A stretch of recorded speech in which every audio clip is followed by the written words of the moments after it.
पात्र में प्रवेश करो और निंद्रा दो उन्हें। प्रयास भी करे तो संभव है, क्योंकि उन पे राम का नाम लिखा है। राम!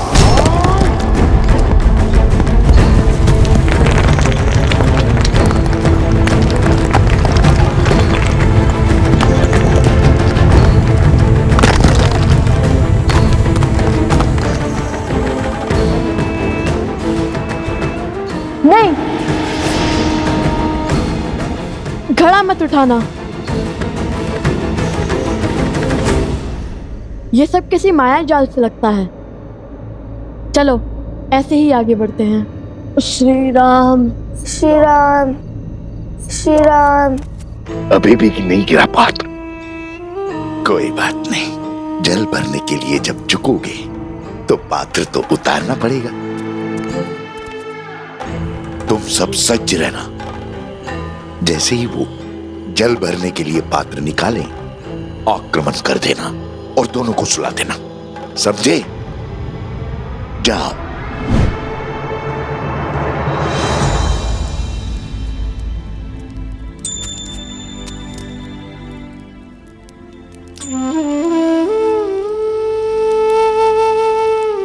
जानता हूं तुम्हारे मन में क्या चल रहा है। लव और कुश। अब आपसे क्या छिपा है? मैं जानती हूँ मेरे दोनों पुत्र वीर हैं, पराक्रमी हैं, किंतु उतने ही नटखट भी हैं। इसलिए मैंने उनको दंड स्वरूप आश्रम के बाहर भेज दिया, जल लाने के लिए। अंधकार है और असुरी माया पूर्णतः नष्ट नहीं हुई अब। क्या मैंने उचित किया? कोसल राज्य का भविष्य हैं वो दोनों। पराक्रमी तो होंगे ही। नाविक की योग्यता की पहचान चक्रवात में ही होती है, स्थिर जल में नहीं बंदेवी। तुम्हारे पुत्रों ने आश्रम में रहकर बहुत कुछ सीखा है, किंतु अब समय है बाहर के संसार को जानने का, उसे समझने का।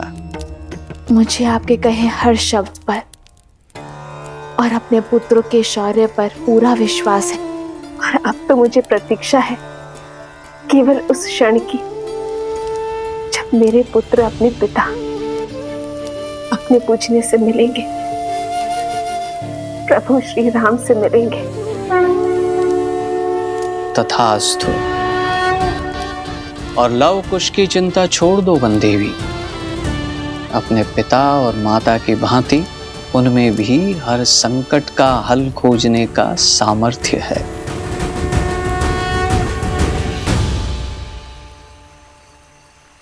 अरे अरे अरे, ध्यान से मटका गिर जाएगा। अब क्या करें भैया? बिना घड़े निकाले जल कैसे भरेंगे? मटके तो नहीं उतार सकते, ऐसे ही प्रयास करते हैं। यही एक मंत्र है जिससे असुरी शक्तियों से हम सुरक्षित रह सकते हैं।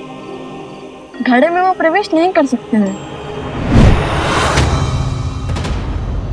भैया, ऐसे तो कितने दिन लग जाएंगे आश्रम में जल भरते भरते? अब यदि माता ने दंड दिया है तो उसके पीछे का उद्देश्य भी उन्हें ही पता होगा। चलो शेष घड़े भर लेते हैं।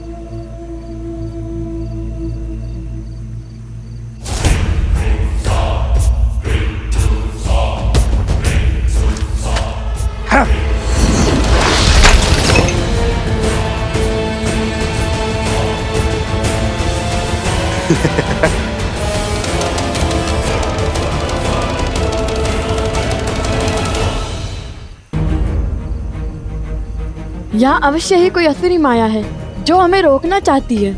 भैया, अगर हम जल नहीं भर पाए तो दंड और उसके पीछे का उद्देश्य कैसे पूरा होगा? किसी भी समस्या का हल रोने से नहीं, सोचने से होता है। मेरी तो समझ में नहीं आ रहा है कि हमें जल आश्रम तक पहुंचाना है या जल से भरा हुआ मटका। अद्भुत, तुमने मुझे एक नया सुझाव दिया है। तुम बातें मूर्खता भरी करते हो, परंतु हो बड़े गुणवान। ऐसा क्या कहा मैंने? अब कुछ ही क्षणों में ये अपना गड़ा उतारेंगे। तुम तभी उन पे आक्रमण करना।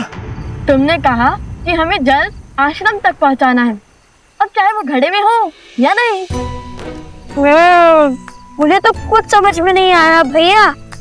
जो भी करे, पर ऐसा कुछ मत कीजिए कि माता फिर से रुष्ट ना हो जाए।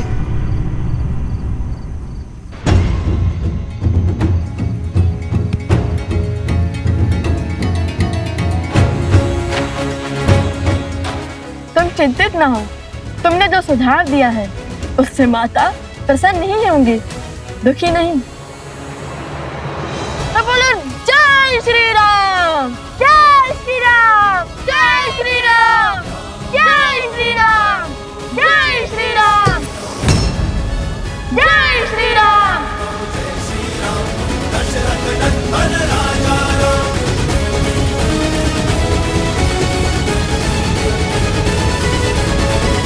यदि हम दोनों साथ जाएंगे तो वो त्याग नहीं, समस्या से भागना होगा आर्य।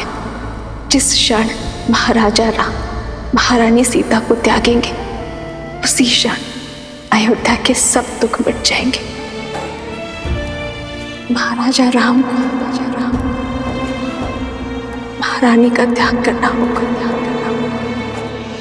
राम इस राज को एक सक्षम राजा ही नहीं, सर्वश्रेष्ठ उत्तराधिकारी भी चाहिए। बिना युगल आहुति के न यज्ञ पूर्ण होता है और ना ही उसका फल मिलता है।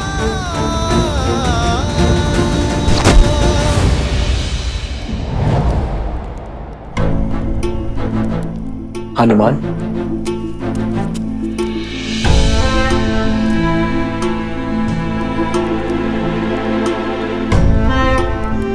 क्या बात है हनुमान,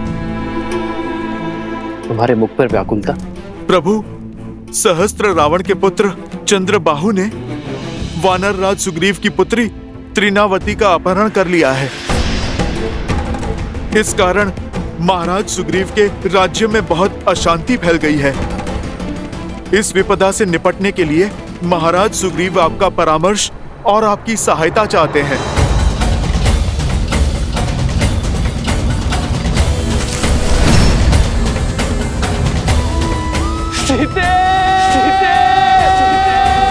रावण का वध तो हो गया है हनुमान, किंतु उसकी विचारधारा का नाश होना अभी शेष है। धृष्टता और अधर्म हर रूप में धर्म के लिए चुनौती है, किंतु स्त्री को देवी की भांति पूजा करने वाले इस समाज में स्त्री को वस्तु की भांति उठा लेने वालों की धारणा का नाश होना चाहिए। हर युग के साथ पाप का शीश उठता है, किंतु जब पाप चरम पर हो तब धर्म का प्रहार उस पर होना चाहिए। मेरे मित्र वानर राज सुग्रीव के राज्य में आतंक फैलाने वालों को दंड देना हमारा राजकीय कर्तव्य है हनुमान, और एक मित्र होने का परम धर्म भी। युद्ध की तैयारी करो हनुमान, धर्म के पथ पर चलने का समय आ गया है। संसार में बुरी सोच फैलाने वालों का अंत आवश्यक है। मेरे मित्र वानरराज सुग्रीव से कह दो कि उनका ऋण जो मुझ पर है उसे मैं चुका तो नहीं पाऊंगा, किंतु ये राम अपना मित्र धर्म निभाने अवश्य आएगा।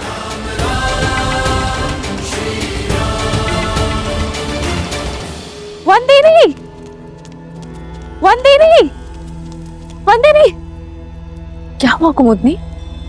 पूछे मत, आइए देखिए क्या किया है आपके लवकुश ने। अब क्या कर दिया लवकुश ने? देखिए।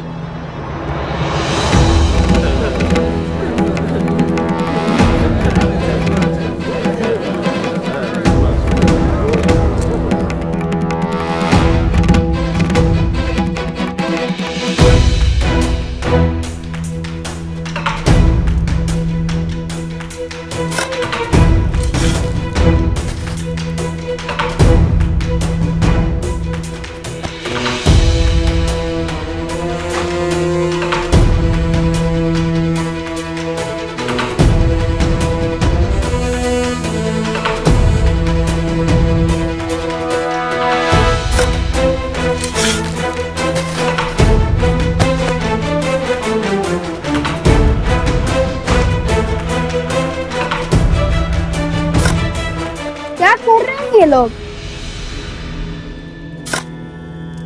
लव, कुश, ये जल भरने के स्थान पर क्या कर रहे हो तुम दोनों? यहाँ और ये सर पर मटके। सब बताते हैं माता, सब बताते हैं। बस कुछ क्षण रुक जाइए।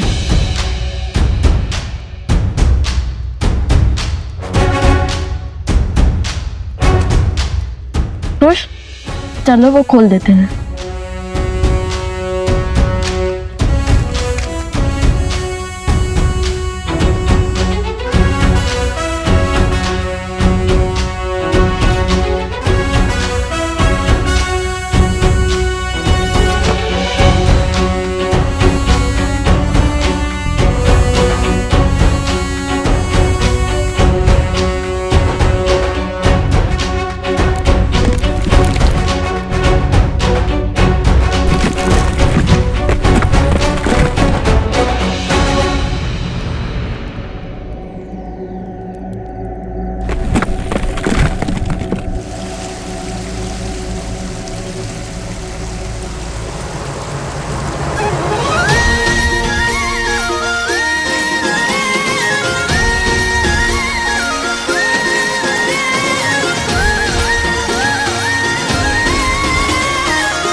क्षण भर पहले जल की एक बूंद नहीं थी और अब देखो पूरी की पूरी नहर बन गई है।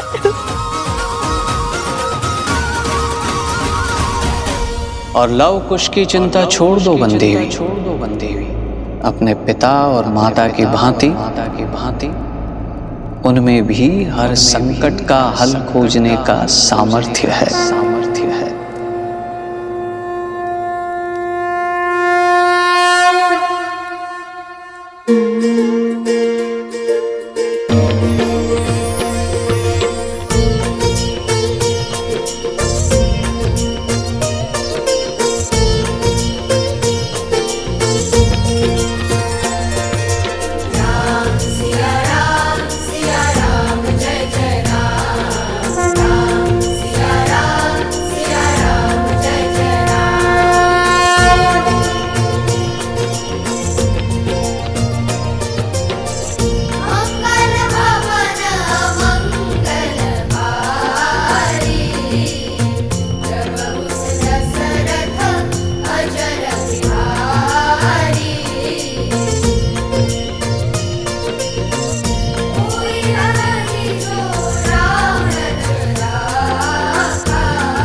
माता, पता है भैया ने क्या सोचा कि नदी के पास जाने से अच्छा नदी को यहाँ ही बुला दिया जाए।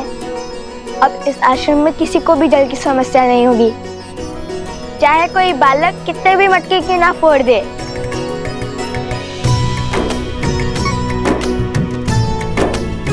कार्य मेरा था, परंतु सुझाव कुश का। जानती है माता, हमारी प्रेरणा कौन सा प्रसंग बना? जब नल और नील ने राम नाम लिखकर लंका तक सेतु बनाया था, तो हमने सोचा जब राम नाम का पत्थर सागर में तैर सकता है, तो राम नाम का फावड़ा नदी के लिए मार्ग क्यों नहीं बना सकता?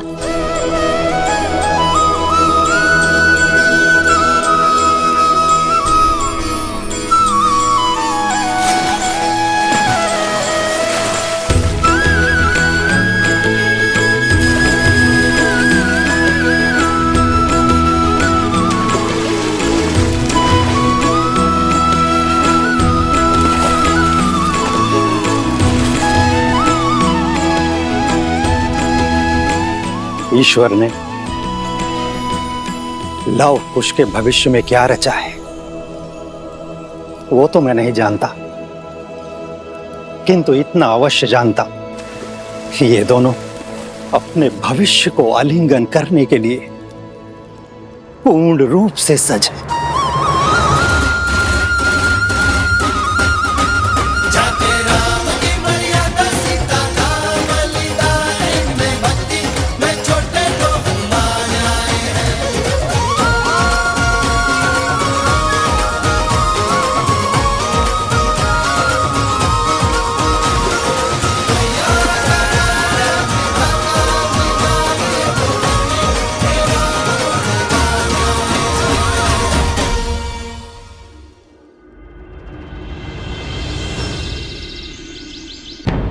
माना कर्तव्य महत्वपूर्ण है राम, परंतु अश्वमेध की घोषणा करके उसे रोक देना अशुभ भी है और अपयश कारक भी।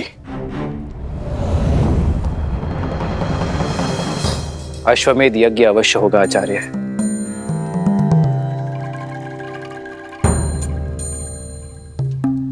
अभी मैं युद्ध में जा रहा हूं आचार्य, किंतु मेरे युद्ध से लौटते ही ये यज्ञ आरंभ होगा।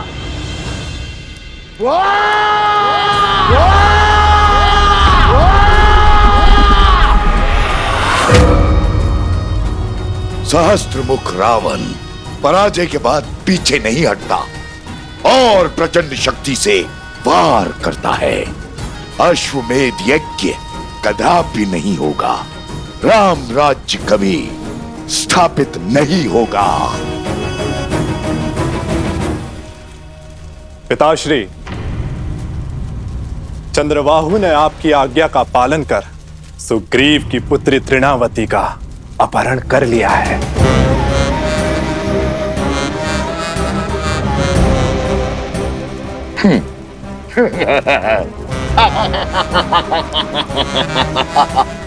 कैसे कैसे बचोगे राम मेरे इस प्रहार से? अब राम को सुग्रीव की सहायता के लिए जाना होगा और अयोध्या अश्वमेध यज्ञ से वंचित रह जाएगी। और राम के जाते ही हम अपनी शक्ति से उसकी प्रजा में पुनः धर्म की स्थापना कर देंगे।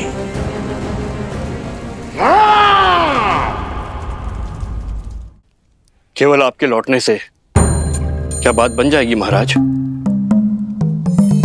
धार्मिक बाधा तब भी रहेगी। इस युद्ध से लौटकर इस समस्या का हल अवश्य होगा आचार्य। अर्थात आप दूसरा विवाह करेंगे?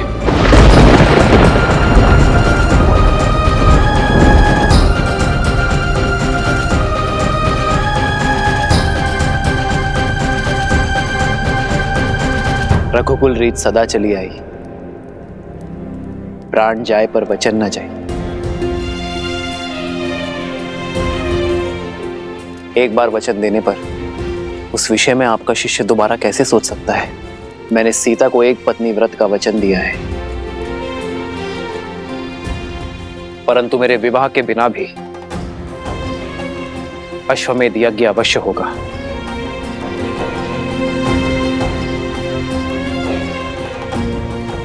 राजा का सपत्नी यज्ञ में बैठना आवश्यक है ना? मैं युद्ध से लौटते ही भरत को अयोध्या का महाराज घोषित कर दूंगा।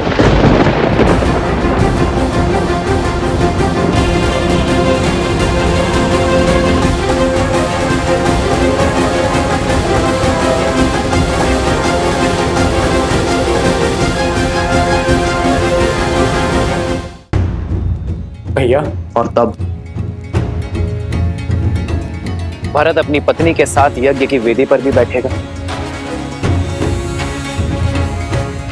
और अयोध्या का महाराज होने के नाते अपना दायित्व भी निभाएगा।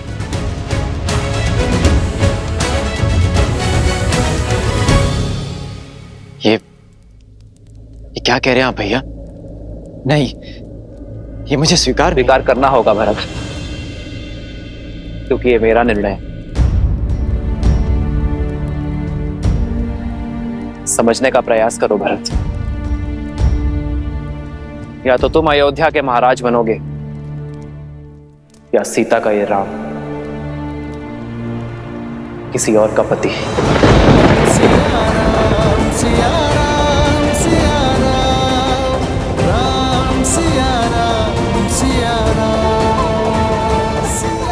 और मेरा चयन तुम जानते हो भरत। मैंने एक पत्नी व्रत धारण किया है।